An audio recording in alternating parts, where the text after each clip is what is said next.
नमस्कार दोस्तों, आप सभी का हार्दिक स्वागत है हमारे युक्ति एस अकेडमी के यूट्यूब चैनल पर। इस चैनल के माध्यम से हम आपको यूपीएससी, स्टेट पीसीएस और अन्य सभी प्रमुख सरकारी परीक्षाओं के लिए प्रतिदिन परीक्षा हुए करंट अफेयर्स को एमसीक्यू के रूप में प्रस्तुत करते हैं। हमारा उद्देश्य है कि आपकी सिविल सेवा एवं अन्य प्रतियोगी परीक्षाओं की तैयारी और भी सरल, प्रभावी और लक्ष्य केंद्रित बन सके। इसी के साथ शुरू करते हैं अपने 11 फरवरी के सवाल से। देखते हैं तो सवाल था हमारा कि हाल ही में किस समाज सुधारक की 18वीं पुण्यतिथि 9 फरवरी 2026 को मनाई गई। क्वेश्चन था हमारा ये, चार विकल्प दिए थे इसमें। पहला था विनोबा भावे, दूसरा है महात्मा गांधी, तीसरे थे बाबा आमटे और चौथा था जयप्रकाश नारायण। तो हाल ही में किस समाज सुधारक की बात करें तो ये हो जाएगा तीसरा विकल्प बाबा आमटे। 9 फरवरी को जो कि महान समाज सुधारक बाबा आमटे की 18वीं पुण्यतिथि मनाई गई। ये कुष्ठ रोगियों की पुनर्वास, आदिवासी अधिकारों और पर्यावरण संरक्षण के लिए जो कि काफी इन्होंने के लिए अपने योगदान के लिए प्रसिद्ध थे। और इन्होंने जो कि आनंद वनाश्रम की स्थापना कर समाज के वंचित लोगों को सम्मानजनक जीवन दिया था। ठीक है, शुरू करते हैं आज के सवाल से। तो आज का सवाल है कि अंतर्राष्ट्रीय महिला एवं बालिका विज्ञान दिवस कब मनाया जाता है। क्वेश्चन ये हमारा, चार विकल्प है इसमें।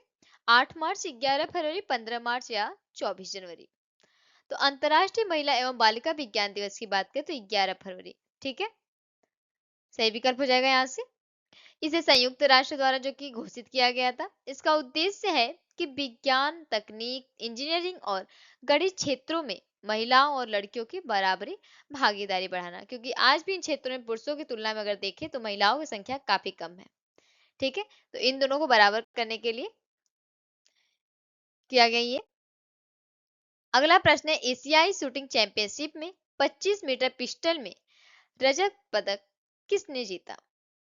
चार विकल्प है इसमें, ईसा सिंह, मनु भाकर, अपूर्वी चंदेला या चौथा है अजू मौदगिल। तो सही विकल्प हो जाएगा मनु भाकर। ठीक है, भारतीय निशानेबाज जो कि मनु भाकर ने ये दिल्ली में आयोजित एशियाई शूटिंग चैंपियनशिप में जो कि 25 मीटर पिस्टल स्पर्धा में रजत पदक जीतकर उल्लेखनीय प्रदर्शन किया। इन्होंने जो कि 584 अंकों के साथ क्वालिफिकेशन पार किया ये, जो कि फाइनल में ये 35 अंकों के साथ वे वियतनाम की थुई ट्रॉन्ग गुयेन के बराबर रही है। लेकिन मुकाबला 2 बार शूट ऑफ तक गया, लेकिन जहां वे स्वर्ण से मामूली अंतर से चूक गई थी। लेकिन यह 25 मीटर पिस्टल स्पर्धा में उनका पहला व्यक्तिगत रजत है ये। और यह उपलब्धि जो कि 10 मीटर एयर पिस्टल स्पर्धा में शुरुआती निराशा के बाद उनकी मानसिक दृढ़ता और वापसी का प्रतीक है।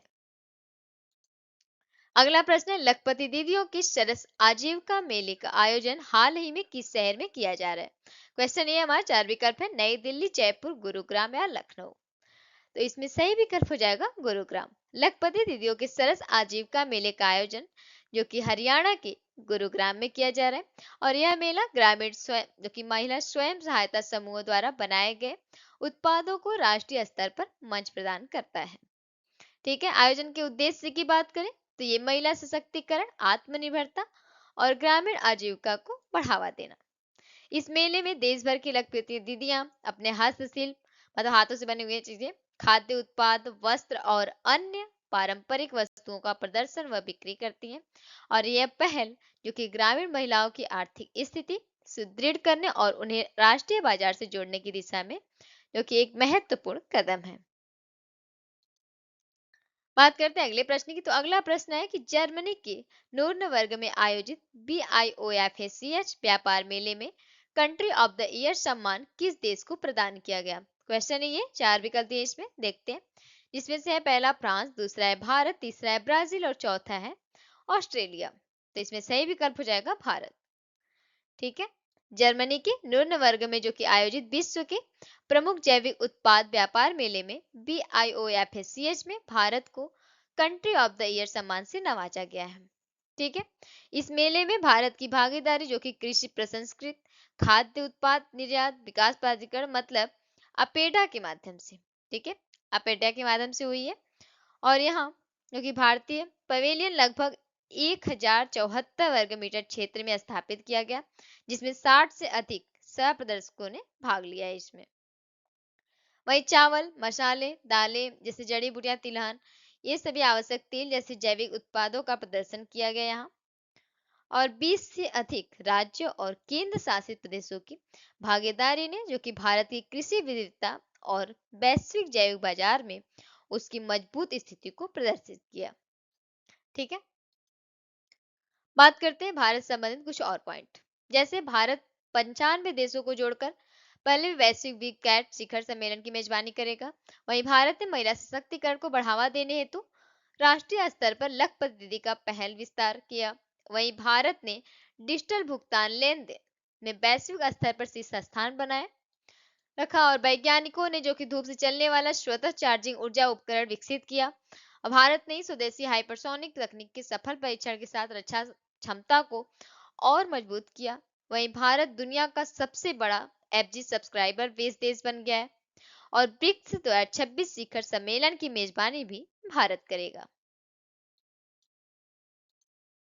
अगला प्रश्न है कि सिविल जज परीक्षा में दिव्यांग श्रेणी में टॉप कर राज्य की पहली दृष्टिबाधित महिला जज कौन बनी? क्वेश्चन ये 4 विकल्प दिए इसमें।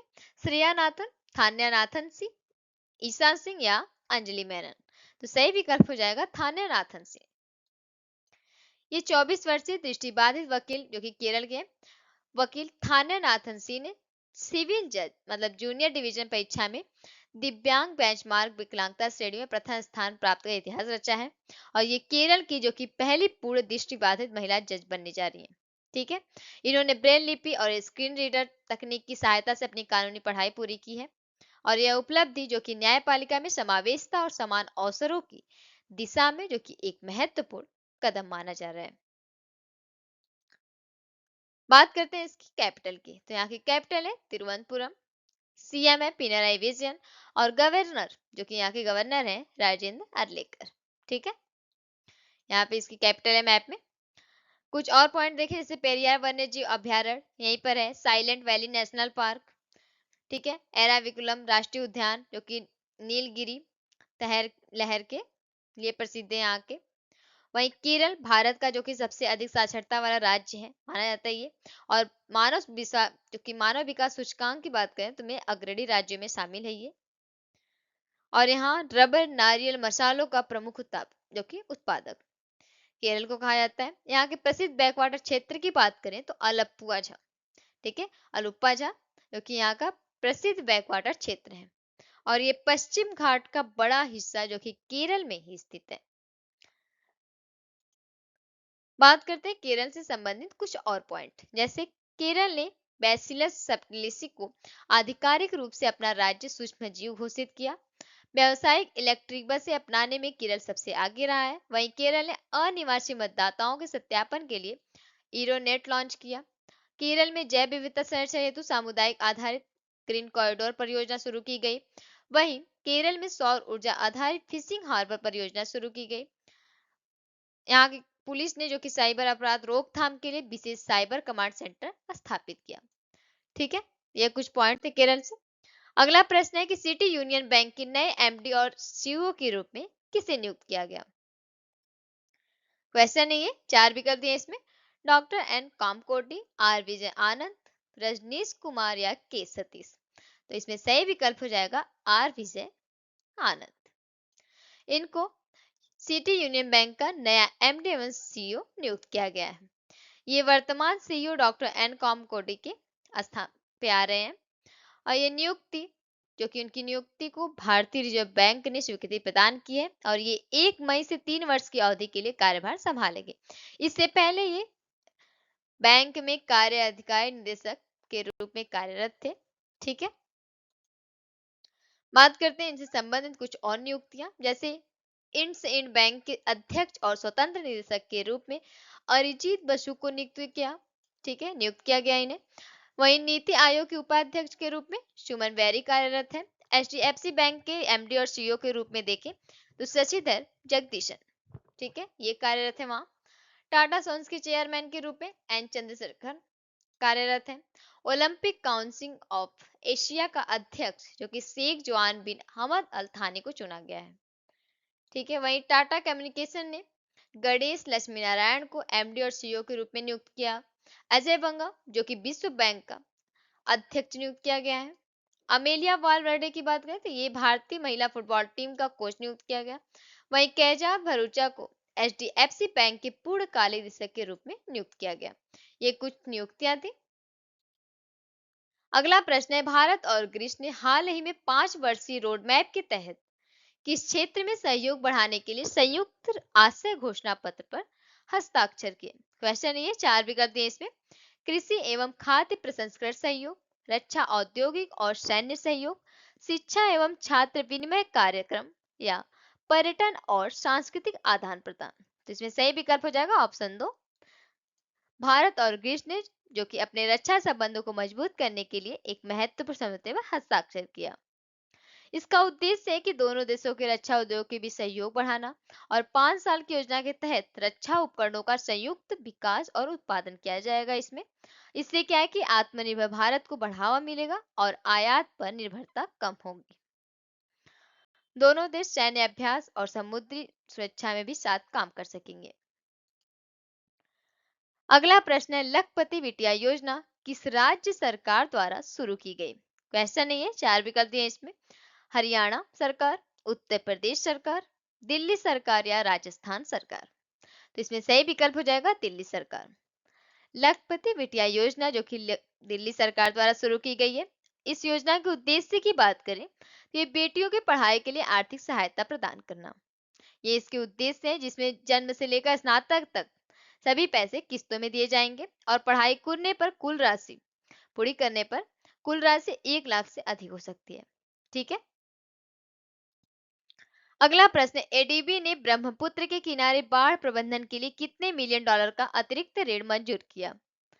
4 विकल्प दिए इसमें, देखते हैं। जिसमें से 150 million dollar, 182 million dollar, 200 million dollar या 250 मिलियन डॉलर। तो सही विकल्प हो जाएगा 182 मिलियन डॉलर।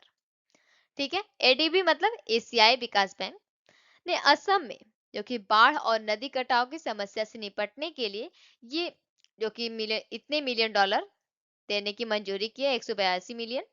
और असम में जो कि हर साल ब्रह्मपुत्र नदी की बाढ़ से भारी नुकसान हो जाता है वहां पे, इस पैसे से क्या है कि तटबंध मजबूत किए जाएंगे और बेहतर चेतावनी प्रणाली बनाई जाएगी। इससे लोगों की जान, खेती को सुरक्षित करने में काफी मदद मिलेगी। इस योजना का उद्देश्य है कि असम को बाढ़ जैसी आपदाओं से मजबूत और सुरक्षित बनाना। ठीक है। अगला प्रश्न है, उत्तर प्रदेश सरकार द्वारा प्रस्तुत बजट 2026-2027 का कुल आकार कितना है? तो 4 विकल्प है। 7.50 लाख करोड़, 8.25 लाख करोड़, 9.13 लाख करोड़ या 10 लाख करोड़। तो इसमें सही विकल्प हो जाएगा 9.13 लाख करोड़। उत्तर प्रदेश सरकार द्वारा जो कि प्रस्तुत बजट 2026-2027 का कुल आकार 9.13 लाख करोड़ है। यह पिछले साल से जो कि 12% लगभग 12% अधिक है। बजट में शिक्षा, स्वास्थ्य, कृषि और बुनियादी ढांचे पर काफी इस पे खास ध्यान दिया गया है। और सरकार ने जो कि घाटा 3% तक सीमित रखने का लक्ष्य रखा है। अभी इस बजट के उद्देश्य है कि राज्य के विकास को तेज करना, आर्थिक स्थिति को मजबूत बनाना। ठीक है। आज का सवाल है आप लोग के लिए कि SAFF अंडर-19 महिला फुटबॉल चैंपियनशिप 2026 का खिताब किस देश ने जीता? क्वेश्चन नहीं है, 4 विकल्प दिए इसमें। बांग्लादेश, नेपाल, भारत या श्रीलंका। तो सही विकल्प को आप लोगों को कमेंट बॉक्स में जरूर बताना है। इस वीडियो को अंत तक देखने के लिए आप सभी का दिल से धन्यवाद। अगर यह वीडियो आपके लिए उपयोगी लगी हो तो कृपया चैनल को सब्सक्राइब कर वीडियो को लाइक करें और अपने दोस्तों के साथ जरूर शेयर करें। साथ ही युक्ति ऐप डाउनलोड करें जहां आपको मिलेगा पूरा सिलेबस, डेली MCQs और करेंट अफेयर्स, वो भी हिंदी और इंग्लिश दोनों में है। तो कोई भी महत्वपूर्ण अपडेट आपसे मिस ना हो, इसलिए टेलीग्राम, इंस्टाग्राम और फेसबुक पर फॉलो करें। युक्ति IAS ऐप और सभी सोशल मीडिया के लिंक आपको वीडियो डिस्क्रिप्शन में मिल जाएंगे। आपकी सफलता ही हमारा संकल्प है। धन्यवाद।